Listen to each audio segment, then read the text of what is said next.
Olá, meus amigos, tudo bem com vocês? Hoje nós vamos conversar sobre o grande filósofo Platão, mais especificamente o livro A República, que é dividido, não? Estaremos falando sobre o livro 2 da República, especificamente sobre a alegoria do Anel de Gízias. Na verdade, essa alegoria do Anel de Gízias, ela procura discutir como se comportaria uma pessoa que pudesse fazer qualquer coisa sem ser punido. Se você pudesse fazer tudo o que você quiser, sem sofrer qualquer punição, tá? O que você faria? Pois bem, um homem é justo por ser incapaz de cometer uma injustiça por medo de ser punido?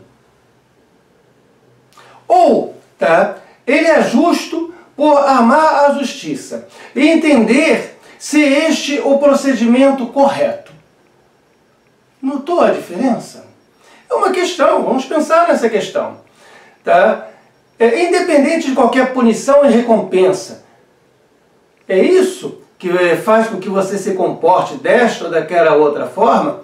Ou as punições e as recompensas vão ter um peso significativo no comportamento meu, seu e das demais pessoas?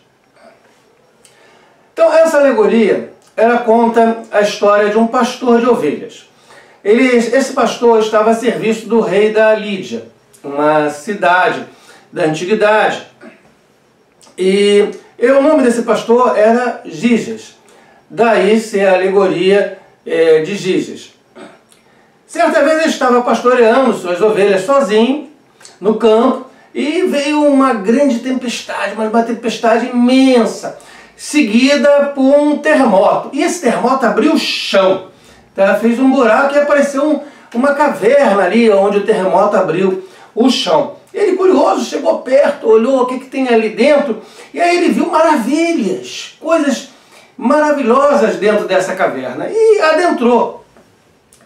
Dentre as diversas coisas que ele viu, havia um cavalo. Uma espécie de uma estátua de um cavalo, mas que era oco, havia umas janelas, e ele pôde ver dentro desse cavalo, porque havia umas portas para você abrir o tronco do cavalo, que havia um cadáver. Sim, havia uma criatura que parecia ser um humano dentro do cavalo. Mas a estatura desta criatura era muito maior do que um humano comum.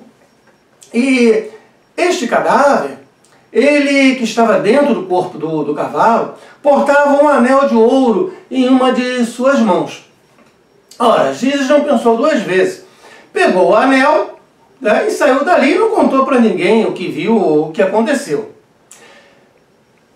Depois ele participou à noite de uma reunião com outros pastores e ele estava brincando com o anel em sua mão e percebeu que girando o anel ele ficava invisível. As pessoas ao redor dele não o viam mais. Aí ele girava em outro sentido o anel e as pessoas passavam a vê-lo. Ele testou isso algumas vezes até que teve certeza que com aquele anel ele tinha o poder de ficar invisível. Veja, ele estava lá, ele podia tocar as coisas, ele podia sentir as coisas, poderia também ser tocado se alguém chegasse nele, mas as pessoas não podiam mais vê-lo. Esse era o poder dele. Era somente de ficar invisível, mas o corpo dele continuava presente. E o que ele fez com isso? Ele usou esse poder em vantagem própria.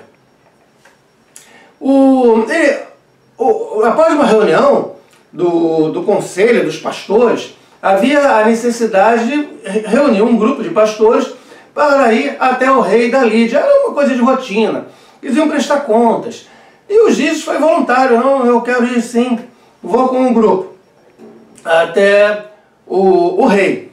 Aí quando ele chegou lá na corte do rei, a primeira coisa que ele fez foi seduzir a rainha. E junto com a rainha eles arquitetaram um plano para matar o rei e o Gízias ocupar o trono no lugar do rei. O que de fato fizeram. Eles mataram o rei e o Gízias se tornou o novo rei da Lídia. Ora, tudo isso graças a quê? Ao poder do anel que lhe deu confiança para fazer essas coisas. Então esse é o de pastor para rei. Essa história que eu contei para vocês, esta alegoria, ocorre no diálogo A República, que trata da questão da justiça, no livro 2, mais especificamente, e se trata de um diálogo entre dois personagens. Um é o filósofo Sócrates e o outro é o Glaucon. Quem conta essa história, para ilustrar inclusive o seu ponto de vista, é o Glaucon. Tá? E, segundo este personagem, o Glaucon, se houvessem 2 anéis e fosse dado um a uma pessoa justa e o outro anel fosse dado a uma pessoa injusta, nenhuma dessas 2 pessoas iria perseverar na justiça. O injusto continuaria sendo injusto. E aquele que era justo passaria a ter um comportamento de injustiças. Tá? Ambos iriam se apoderar de bens e pertences de outras pessoas. Porque veja bem, você poderia ir no mercado, você poderia roubar qualquer coisa e ninguém iria lhe ver. Você poderia entrar na casa de quem fosse e tomar ouro, joias, dinheiro. Né? Ninguém ia saber que era você. Então a pessoa poderia inclusive matar. Não somente roubar, mas poderia matar. Tá? Poderia fazer qualquer coisa, ninguém iria saber que ela era, porque não haveria. Então esta pessoa, segundo Glaucon, ela agiria como se fosse um Deus. Um Deus entre os humanos. Ela pode tudo. E as pessoas, segundo Glaucon, não são justas por sua própria vontade. Eu decido que eu sou justo porque eu quero ser justo. Não. Segundo Glaucon, não é isso não. Tá? Elas são justas sim, mas por obrigação. Tá? É a obrigação que faz com que elas tenham um comportamento de justiça. Justo e injusto fariam exatamente a mesma coisa. E não seriam diferentes do mal e da injustiça que poderiam cometer, se eles tivessem o poder para tal. A justiça não é um bem individual. Você é justo, eu sou justo, é um bem que eu possuo. Não. Segundo Glaucon, a justiça não é um bem individual. Aqueles que acreditam que possam cometer uma injustiça qualquer, tá? Roubar, matar, qualquer coisa, tá? Sem ser punido, segundo Glaucon, ele o fará. Ele ou ela fará. Tá? Se você não faz, é porque você tem medo das consequências dos seus atos.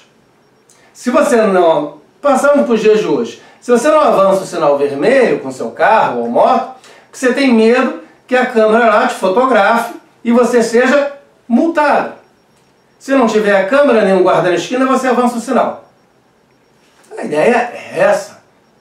Só que não só em relação ao sinal, em relação aos bens, propriedades de outras pessoas que você poderia afanar e até a vida. Você vê que o Gizes, ele mata o rei, fica com a rainha e fica com o trono.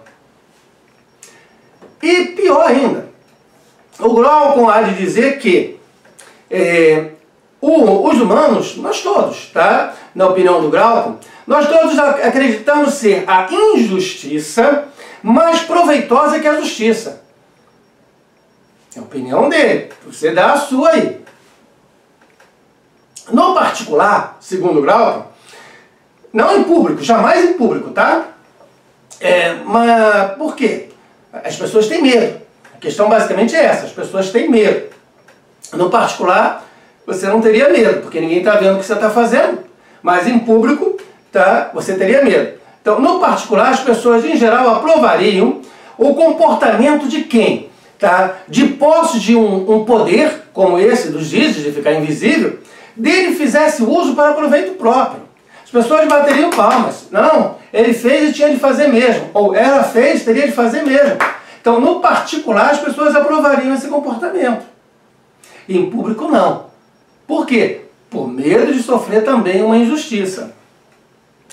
Gizes só era justo na aparência, com medo das consequências. Olha, o Glaucon está dizendo que isso é para todo mundo. Mas claro que eu já conheci, você já conheceu também, uma ou outra pessoa que nas aparências realmente tinham um determinado comportamento, mas era só nas aparências. Você vai ver, o real da pessoa é outro completamente diferente.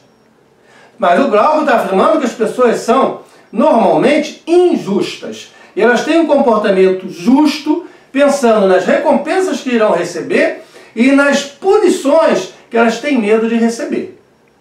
Gente, eu vou prosseguir. Mas enquanto você está pensando nisso aí, não fica só pensando não. Escreve aí no vídeo que eu quero saber o que você está pensando. Põe teu comentário aí no vídeo. Tá? E se o canal está sendo útil, se inscreve nele. Beleza, gente? Então vamos prosseguir aqui o nosso bate-papo sobre os Gizes. Porque quando os Gizes teve o poder, tá, ele mostrou o seu verdadeiro eu. Tá? Quem de fato ele era. Tá? Ele era uma pessoa ambiciosa. Ele não queria ser pastor, queria ser o rei. Ele era um assassino, ele matou o rei. Tá? Ele não ligou se o rei era casado ou não era casado, ele ficou com a mulher do rei. Olha quem eram os Gizes de fato. Ele podia aparentar até ser uma pessoa simples, bondosa, cuidando das ovelhas caridosamente, mas ele não era aquilo lá no fundo. Só que o Glauco está dizendo que todos nós somos Gizes. Só nos falta o anel. O Gizes somente se mantinha justo enquanto se percebia subjugado pela ordem política e social.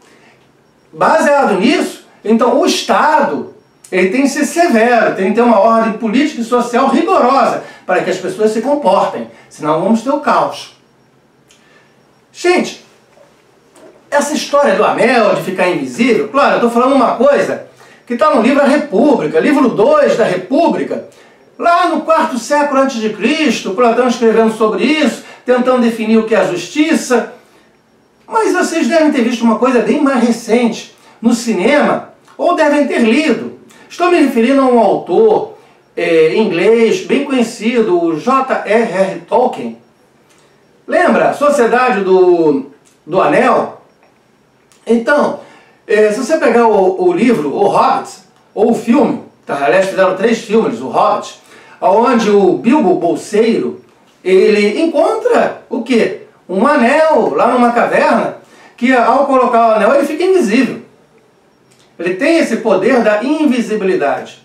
E depois, na sequência, O Senhor dos Anéis, fizeram também 3 filmes sobre o Senhor dos Anéis, o Bilbo presenteia com o anel ao Frodo. E Frodo também, aí fazendo já parte da Sociedade do Anel, ele passa a ter o poder da invisibilidade. Põe o anel e fica invisível. Diferença é que no anel de Gizes você precisava mexer no anel para ficar invisível. No caso do Senhor dos Anéis e do Hobbit, bastava colocar o anel, não precisava girar o anel. Mas com certeza o Tolkien se inspirou no Platão. E aí vamos lá, aquele mago, o Gandalf, no filme, lembra, no livro, em vários momentos ele comenta quão maravilhosos são os hobbits, essas criaturas, das quais faz parte o Bilbo Bolseiro e o Frodo, porque de posse daquele poder, eles não agem em proveito próprio. Eles continuam sendo aquelas pessoas lindas e maravilhosas que sempre foram, sem que o poder ali do anel modifique as suas personalidades. Então esses comentários que o Gandalf faz, aleatoriamente, sem muita explicação, eles ganham maior relevância se você os lê à luz da alegoria de Gizes, na qual, se você possuísse de fato esse poder da invisibilidade dado por esse anel, você usaria em proveito próprio para fazer tudo o que você pudesse fazer, ter os ganhos pessoais que você pudesse ter, sem ninguém saber que era você. Você estava invisível. Você poderia roubar, matar, fazer tudo. Então, são as questões que eu estou colocando agora para vocês, que o Platão colocou para nós no 4º século a.C. Por que você é justo? Por que eu sou justo? Por que as pessoas na sociedade são justas? Elas o são como sendo um bem individual, quer dizer, eu sou um homem justo, ou eu sou uma mulher justa. É um bem individual ou não? É algo coletivo. A sociedade, por meio de punições ou por meio de recompensas, te obriga, te determina que você tenha um comportamento justo. Pois se você não tiver um comportamento justo, você vai ter de arcar com as consequências. E esse comportamento, ele inclui inclusive o falar. Você sequer vai ousar defender alguém que tem um comportamento injusto, como no caso dos Gizes. Se bem que no seu íntimo, no seu particular, você bata palmas. Ah, pô, o Gizes tinha mesmo de ficar com a rainha, matar o rei e ocupar o trono. Eu, no lugar dele, faria o mesmo.